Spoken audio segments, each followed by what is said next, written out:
चलिए, जय हिंद दोस्तों, मेरा नाम तुषार है। सीजीपीएससी वाला के यूट्यूब चैनल पे आप सभी का स्वागत है। सीजीपीएससी प्रीलिम्स की तैयारी कर रहे हैं, मोस्ट इंपोर्टेंट क्वेश्चन आंसर का सेशन रहेगा। इसका क्विज जो है ऐप में अवेलेबल हो गया। कम समय में ज्यादा से ज्यादा क्वेश्चन करने की कोशिश करेंगे। आपको ऐप में जाना है, यूट्यूब लेक्चर पीडीएफ सेक्शन में जाएंगे। यहाँ पे आपको दो चीज परचेज में करनी पड़ेंगी। ओके, एक 2024-25 में जो हमारा मतलब 2024 में मई से दिसंबर वाला आया था, उसको आपको परचेज करना 250 क्विज है। सीजीपीएससी की तैयारी कर रहे हैं, किसी एग्जाम की कर रहे हैं, वो इंपॉर्टेंट रहेगा। और 2025 वाला, 2025 वाले की वैलिडिटी आपकी रहेगी लाइफ टाइम के लिए।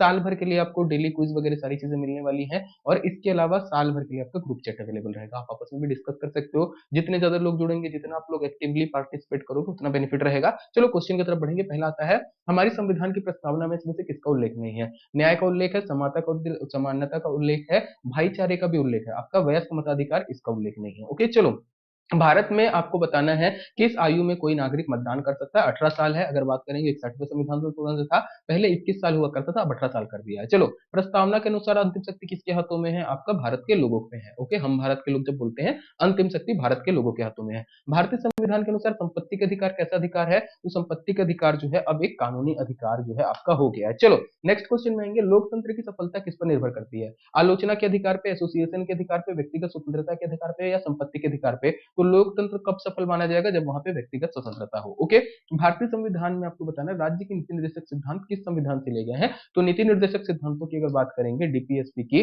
तो वो आपका आयरलैंड से लिए गए हैं। चलो, हमारे भारतीय संविधान में कितने मौलिक कर्तव्य बताए गए हैं? तो हमारे 11 कर्तव्य, पहले 10 जोड़े गए थे। स्वर्ण सिंह समिति बोली थी 8 होने चाहिए, बट 8 की जगह जोड़े गए थे 10, बाद में 11वां एक जोड़ा गया है। ओके चलो, महमूद गजनबी ने भारत में कितनी बार आक्रमण किया था? ये बड़ा परेशान किया था यार इंसान, 17 बार आक्रमण किया था। ओके चलो, महमूद गजनबी के सभी आक्रमणों में सर्वाधिक महत्वपूर्ण आक्रमण कौन सा था? तो करेक्ट आंसर आपका होगा ऑप्शन डी, सोमनाथ मंदिर का आक्रमण जो था। ओके चलो, अल बरूनी ने किसके शासन काल में इतिहासकार था? बताना, अल बरूनी किसके शासन काल में इतिहासकार रहा है? ऑप्शन आपका क्या हो जाएगा? Option A, Mahmud Ghaznavi. चलो, आत्मकथा शाहनामा के लेखक कौन थे? बाबर, अकबर, फिरदौसी, अबुल फजल? तो शाहनामा लिखा गया था आपका फिरदौसी के द्वारा। चलो, तराइन का प्रथम युद्ध कब लड़ा गया था? बाबर सॉरी, आपका क्या नाम था यार इनका, मैं फिलहाल नाम भूल रहा हूँ। अक्षय कुमार वाली मूवी देखी होगे ना, चंद बरदाई पृथ्वीराज, है ना? पृथ्वीराज और मोहम्मद गौरी के बीच में था, 1191 आपको मिलेगा। ओके, कुछ बुक है, आई थिंक एक बुक आई थी, मैं एग्जैक्ट उसका भी नाम याद नहीं आ रहा, उसके फर्स्ट एडिशन में ना गलती से उसने 1911 लिख दिया, 1191, ध्यान रखिएगा। ओके चलो, किस राजपूत राजा ने मोहम्मद गौरी को पहली बार हराया था? तो मोहम्मद गौरी को पहली बार हराने वाला कोई और नहीं, आपका भीम थे। ओके चलो, दिल्ली सल्तनत का आपको बताना है, शासित हुआ था कुल कितने राजवंशों से? जो दिल्ली सल्तनत है, कितने राजवंश रहे हैं आपका? तो गुलाम वंश पकड़ना है, खिलजी पकड़ना है, तुगलक पकड़ना है, सैयद पकड़ना है, लोधी पकड़ना है। कितने आपको मिल जाएंगे? ऑप्शन 5। ओके चलो, नेक्स्ट आइएगा, भारत में गुलाम वंश का संस्थापक कौन था? किसने संस्थापना की थी? तो ऐबक मिलेगा आपको। चलो, 1210 में कुतुबुद्दीन ऐबक की मृत्यु जो है घोड़े से गिरकर हुई थी। इसके बाद कौन दिल्ली का सुल्तान बना था? तो ऐबक के बाद आपका बना था इल्तुतमिश। ओके चलो, आओ, दिल्ली का कौन सा सुल्तान था जिसकी मृत्यु चौगान खेलने से में हुई थी? पोलो खेलते खेलते कौन निपट गया भैया? तो ऑप्शन है कुतुबुद्दीन ऐबक, इसी से तो घोड़े से गिर गया था। ओके, कौन सा वर्ण महाप्राण है? ये आपको बताना है। करेक्ट आंसर आपका आएगा ऑप्शन डी सभी।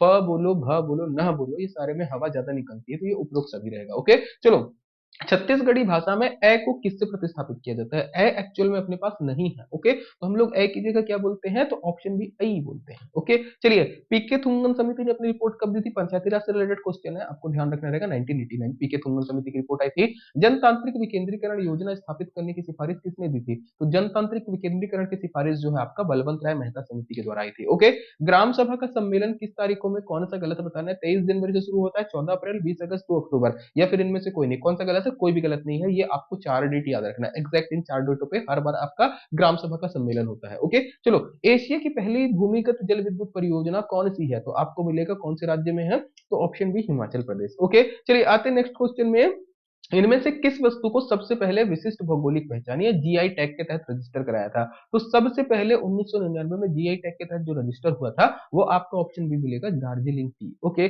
चलो, आते नेक्स्ट क्वेश्चन में, उत्तर प्रदेश का कौन सा शहर लकड़ी की नक्काशी के लिए प्रसिद्ध है? तो लकड़ी का काम जो है सबसे बढ़िया होता है आपका सहारनपुर में। ओके चलिए, आते नेक्स्ट क्वेश्चन में, इनमें से कौन सी भारतीय संविधान की विशेषता नहीं है? सरकार का संसदीय रूप, न्यायपालिका की स्वतंत्रता, सरकार का राष्ट्रपति रूप या संघीय सरकार? तो भारत की न्यायपालिका में आपको राष्ट्रपति स्वरूप वाला नहीं देखने को मिलेगा, अपने यहाँ प्रधानमंत्री ज्यादातर चलाते हैं। ओके चलो, बी आर अम्बेडकर ने किसे संविधान का हृदय आत्मा कहा है? उपचारों का अधिकार, आर्टिकल 32, बिना ऑप्शन देखे लगाना है ये। चलो, भारत में एकल नागरिकता की अवधारणा कहां से अपनाया है? अपन ब्रिटेन से बोल दो या इंग्लैंड से बोल दो, वो रहेगा। भारत के राष्ट्रपति पर महाभियोग किस हिसाब से लगता है, तो अमेरिका के आधार पर लगता है। ओके, चलिए अमेरिका का जैसे वो करता है। ओके, कोई राज्य कब धर्मनिरपेक्ष कहा जाएगा या सेक्युलर कहा जाएगा, ये बताना है। जब वो किसी विशेष धर्म को पालन करे, घंटा नहीं। ओके, जब राज्य का कोई धर्म विरोधी है तब भी नहीं, जो राज्य धर्मों के बीच भेदभाव नहीं करता, ये ऑप्शन आपका सी लगेगा। ओके, कोई भी राज्य अगर धर्मों के बीच में भेदभाव नहीं करता तो वो सेक्युलर कहा जाएगा। ओके, चलो हिंदी में खड़ी बोली जो है किसके अपभ्रंश से आई है, तो करेक्ट आंसर आपका आएगा शौर सेनी। शौर सेनी से हिंदी की खड़ी बोली आई है। ओके, भाषा के आधार पर भारतीय राज्य की पुनर्स्थापना कब की गई थी, तो 1956, याद रखिएगा, पोट्टी श्री रामालू। ओके, उनके बाद फजल अली आयोग आया था, और फजल अली आयोग आई थिंक है जिसने भाषा के आधार पर राज्यों की पुनः संरचना की थी। ओके, हिंदी की आदि जननी बोला, सबसे प्राचीन भाषा हिंदी की आदि जननी, मतलब आप बोल सकते हो ग्रेट ग्रैंड मदर कौन है, संस्कृत है। ओके, किसी भी भाषा की आदि जननी बोलेगा संस्कृत लेना है। ओके, हिंदी किस भाषा परिवार का समूह में आती है, तो हिंदी जो है भारोपी भाषा परिवार समूह के अंतर्गत आती है। ओके, चलो हिंदी भाषा का जन्म किससे हुआ है, अगर बोला जन्म किससे हुआ है तब आपका आंसर बदल जाएगा, तब आपको लेना है अपभ्रंश। आदि जननी बोलेगा तो संस्कृत है, संस्कृत के बाद आई पाली, पाली के बाद आई प्राकृत, प्राकृत के बाद अपभ्रंश, और अपभ्रंश के बाद आई आपकी हिंदी। ओके, चलो इनमें से कौन सी बोली या भाषा हिंदी के अंतर्गत नहीं आती, बांगरू, अवधी, तेलुगु या कन्नौजी, करेक्ट आंसर आपका तेलुगु है, वो हिंदी के अंतर्गत नहीं है।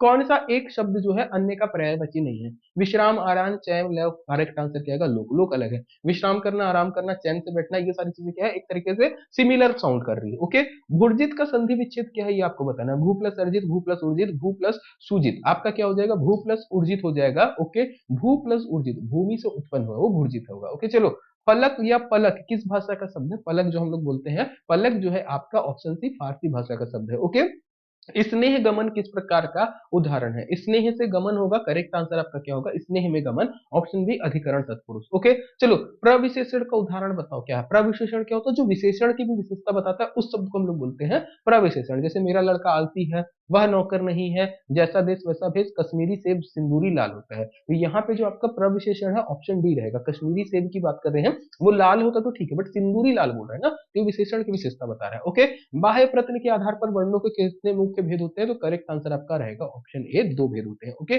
जो पढ़ेगा वो पास होगा, ये कौन सा वाक्य है, तो करेक्ट आंसर की बात करेंगे, ये आपका संकेत सूचक वाक्य है। ओके, भाई बहन में कौन सा समास होता है, तो भाई बहन आपका लड़ाई करते हैं तो द्वंद्व समास होगा। ओके, तो इतने क्वेश्चन आई थिंक आज अवेलेबल थे मेरे ख्याल से। ओके, चलिए मे बी शायद एक पेज में हमारा एरर आ गया होगा लास्ट में, तो इतना रखते हैं आज के लिए। क्लासेस जो है रिकॉर्डेड वाली फॉर्मेट में भी ये हमारी लास्ट क्लास होगी, इसके बाद हम लोग लाइव जुड़ जाएंगे।